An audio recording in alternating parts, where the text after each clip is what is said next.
India में आज़ादी के बाद 1968 में एजुकेशन पॉलिसी बनाई गई थी, जिसे 1986 में चेंज किया गया और 1992 में थोड़ा मॉडिफाई किया गया और अब 2020 में third new education policy approve करी गई है और टारगेटेड है कि इसमें हमारी जीडीपी का 6% खर्च किया जाएगा।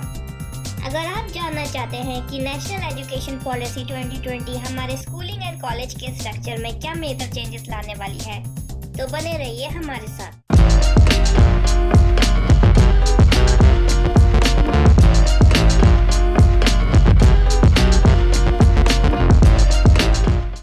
एजुकेशन पॉलिसी 2020 में एग्जिस्टिंग स्कूलिंग स्ट्रक्चर जो पहले 10+2 का होता था, उसे 5+3+3+4 से रिप्लेस किया जाएगा। 10+2 स्ट्रक्चर में फर्स्ट से 10th तक कॉमन सब्जेक्ट्स पढ़ाए जाते हैं और 11th-12th में आपको स्पेसिफिक सब्जेक्ट्स चूज करने होते हैं। बट अब न्यू स्ट्रक्चर में nursery, lower kindergarten, upper kindergarten, class first and class second foundation stage में आएंगे। अभी तक गवर्नमेंट स्कूल में नर्सरी, एलकेजी एंड यूकेजी की पढ़ाई नहीं हुआ करती थी और डायरेक्ट फर्स्ट में एडमिशन हुआ करता था। इस स्टेज में एग्जाम्स नहीं होंगे। इसके बाद प्रिपरेटरी स्टेज में क्लासेस 3rd to 5th आएंगी, फिर मिडिल स्टेज में क्लासेस 6th to 8th आएंगी और इस दौरान 10 डेज का बैगलेस पीरियड होगा, जिसमें स्टूडेंट्स वोकेशनल ट्रेनिंग कर पाएंगे, जैसे carpentry, electric work, metal work, gardening etcetera. इस तरीके की एडिशनल इंटर्नशिप क्लासेस 6 to 12 में स्टूडेंट्स अपने हॉलीडेज पीरियड में भी कर सकेंगे। और फिर आएगा सेकेंडरी स्टेज, जिसमें होंगी क्लासेस 9 to 12 और अब स्टूडेंट्स को 11th-12th की जगह 9 से ही सब्जेक्ट्स चूज करने पड़ेंगे। बोर्ड एग्जाम्स और क्लासेस 10th and 12th का फोकस अब कॉन्सेप्ट्स एंड नॉलेज एप्लीकेशन पर हुआ करेगा और यह साल में 2 बार कंडक्ट कराए जाएंगे। अगर आपके मार्क्स फर्स्ट अटेम्प्ट में अच्छे नहीं आए तो आप सेकेंड अटेम्प्ट में अच्छे मार्क्स लाने की कोशिश कर सकते हैं। इसके अलावा अब सब्जेक्ट्स डिफिकल्टी लेवल्स में भी डिवाइड करे जाएंगे और आप चूज कर पाएंगे कि आपको हायर डिफिकल्टी वाला एग्जाम देना है या मीडियम वाला, और यह आपके मार्कशीट पर भी मेंशन किया जाएगा।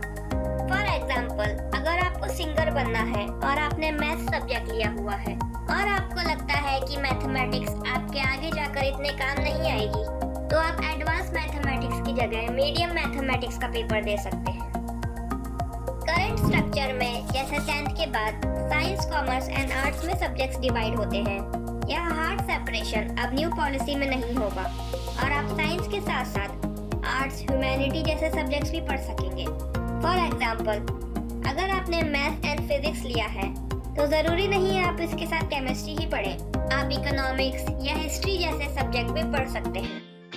को करिकुलम एंड वोकेशनल सब्जेक्ट्स जैसे स्पोर्ट्स, यह भी अब साइंस, आर्ट्स एंड कॉमर्स के बराबर वेटेज रखेंगे। अब टीचर्स के साथ साथ पीयर रिव्यूज भी हुआ करेंगे और क्लासमेट्स एक दूसरे की परफॉर्मेंस को रिव्यू करेंगे। सिलेबस में अब analysis, critical thinking and conceptual clarity पर जोर दिया जाएगा। न्यू एजुकेशन पॉलिसी में कहा गया है कि एटलीस्ट क्लास 5th तक स्टूडेंट्स को उनकी मदर टंग या रीजनल लैंग्वेज में पढ़ाया जाना चाहिए। इस पॉइंट का क्रिटिसिज्म भी हो रहा है क्योंकि एजुकेशन एक कॉन्करेंट सब्जेक्ट है और सेंट्रल गवर्नमेंट स्टेट गवर्नमेंट्स को किसी भी रूल को अप्लाई करने के लिए बाध्य नहीं कर सकती। इस वजह से ये काफ़ी अनलाइकली है कि प्राइवेट स्कूल अपने पढ़ाने का मीडियम बदलेंगे। इससे समाज में काफ़ी इनइक्वालिटी बढ़ेगी क्योंकि प्राइवेट स्कूल के बच्चे इंग्लिश बोल पाएंगे, जो आजकल की दुनिया की डोमिनेंट लैंग्वेज है, और उन्हें आगे जाके जॉब्स वगैरह में अपर हैंड मिल पाएगा। इसके अलावा जिन लोगों के ट्रांसफरेबल जॉब्स हैं, उनके बच्चों के लिए यह रूल काफ़ी सरदर्द साबित हो सकता है। फॉर एग्जाम्पल, तमिलनाडु में पढ़ने वाले स्टूडेंट के लिए काफ़ी मुश्किल होगा अगर उसका ट्रांसफर वेस्ट बंगाल हो जाए और उसे अपनी आगे की पढ़ाई बंगाली में करनी पड़े। इसका काउंटर आर्ग्यूमेंट यह दिया जा रहा है कि अपनी मदर टंग में पढ़ने से बच्चे ज़्यादा जल्दी कॉन्सेप्ट समझ पाते हैं और मल्टीलिंगुअल बच्चों का दिमाग दूसरे बच्चों से ज़्यादा तेज होता है और उनकी ब्रेन की कॉग्निटिव पावर्स भी बढ़ जाती हैं। अब 12th के बाद कॉलेज एंट्रेंस के लिए नेशनल टेस्टिंग एजेंसी द्वारा साल में 2 बार कॉमन एंट्रेंस एग्जाम्स कंडक्ट करवाए जाएंगे और इसके स्कोर के बेसिस पर आप किसी भी इंडियन यूनिवर्सिटी में एडमिशन ले पाएंगे। इस पॉइंट का भी काफ़ी क्रिटिसिज्म देखा गया क्योंकि यह फ्रेमवर्क मैंडेटरी नहीं हो सकता, इसलिए जो यूनिवर्सिटीज अपना एंट्रेंस एग्जाम कराती है जिससे उनका रेवेन्यू जनरेट होता है, वहाँ ये फ्रेमवर्क फॉलो नहीं करेंगी। इसके अलावा higher education commission of India बनाया जाएगा, जो मेडिकल एंड लीगल एजुकेशन को छोड़कर बाकी सारी हायर एजुकेशन को गवर्न करेंगी।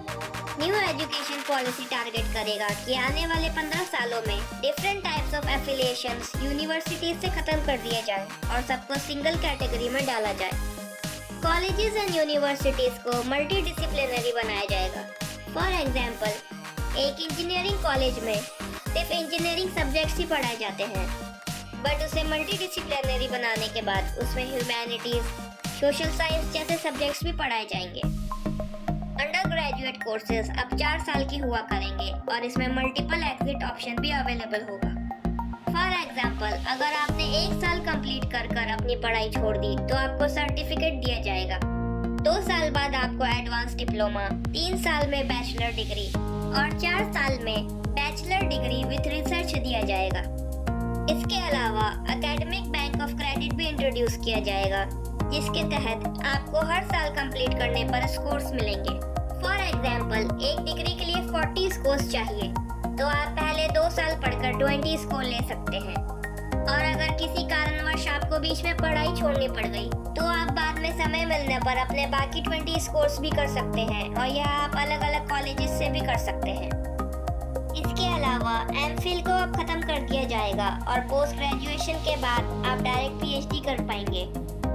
फॉरेन यूनिवर्सिटीज एंड कॉलेजेस को भी अब इंडिया में खोले जाने की परमिशन मिल जाएगी। इस पॉइंट को लेकर भी काफी क्रिटिसिज्म हो रहा है, क्योंकि फॉरेन यूनिवर्सिटीज की फीस बहुत ज्यादा होगी, जिसके लिए स्टूडेंट्स को काफी लोन लेना होगा। इसके अलावा हो सकता है कि फॉरेन यूनिवर्सिटीज एग्जिस्टिंग कॉलेज की फैकल्टीज को ज्यादा पैसे देकर अपने यहाँ हायर कर ले, जिससे इंडियन इंस्टीट्यूट की क्वालिटी पर असर पड़ेगा। आपको न्यू एजुकेशन पॉलिसी पहले से